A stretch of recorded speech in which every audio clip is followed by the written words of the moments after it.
Hi മക്കളെ, മാത്സിൽ multiplication table പഠിക്കാൻ ബുദ്ധിമുട്ടുള്ള മക്കളാണോ നിങ്ങൾ? ഇനി മൾട്ടിപ്ലിക്കേഷൻ ടേബിൾ ഓർത്തിരിക്കാനൊക്കെ ബുദ്ധിമുട്ടുന്നവരാണെങ്കിൽ നിങ്ങൾക്കുള്ളതാണ് ഈ വീഡിയോ.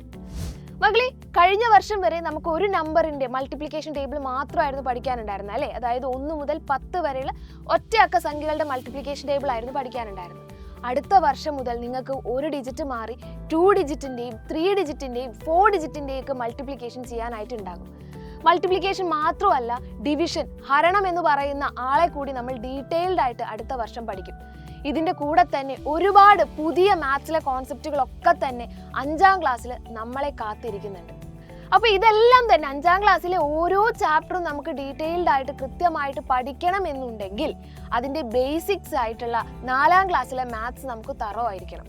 ഇപ്പോൾ നിങ്ങൾ ആലോചിക്കും, മിസ്സേ 4ാം ക്ലാസ് കഴിഞ്ഞില്ലേ, എങ്ങനെയാ ഇപ്പോൾ 4ാം ക്ലാസ്സിലെ മാത്സ് ഒക്കെ നമ്മൾ പഠിക്കുകയെന്നല്ലേ? അതിന് വേണ്ടിയിട്ടാണ് നമ്മുടെ പൃഥ്വി ബാച്ചിൽ ഇപ്പോൾ ബേസിക്സിൻ്റെ ക്ലാസ്സുകൾ നടക്കുന്നത്. അതും ബാച്ച് പർച്ചേസ് ചെയ്യുന്നവർക്ക് തികച്ചും സൗജന്യമായിട്ട് തന്നെയാണ് ഈ ബേസിക്സിൻ്റെ ക്ലാസ് പോകുന്നത്. അപ്പോൾ ഇനി എന്തിനാ വെയിറ്റ് ചെയ്യുന്നതല്ലേ? വേഗം തന്നെ നമ്മുടെ പൃഥ്വി ബാച്ചിൽ ജോയിൻ ചെയ്യുക. അടിപൊളിയായിട്ട് നമുക്ക് എന്ത് ചെയ്യാം, ആദ്യം മുതലേ, അതായത് 4ാം ക്ലാസ്സിൽ നിങ്ങൾക്ക് അറിഞ്ഞിരിക്കേണ്ട ഇമ്പോർട്ടൻ്റ് ആയിട്ടുള്ള കാര്യങ്ങൾ മുതൽ നിങ്ങളെ കൃത്യമായിട്ട് പഠിപ്പിച്ച് 5ാം ക്ലാസ്സിൽ എല്ലാ സബ്ജക്റ്റിലും നല്ല മാർക്ക് സ്കോർ ചെയ്യാനായിട്ട് നമുക്ക് എന്ത് ചെയ്യാം, ആദ്യം മുതലേ പഠിച്ചു തുടങ്ങാം. വേഗം തന്നെ ജോയിൻ ചെയ്യുക. ഇപ്പോൾ ഓഫർ പ്രൈസിൽ നമുക്ക് എന്ത് ചെയ്യാം, ആപ്പ് പർച്ചേസ് ചെയ്യാവുന്നതാണ്.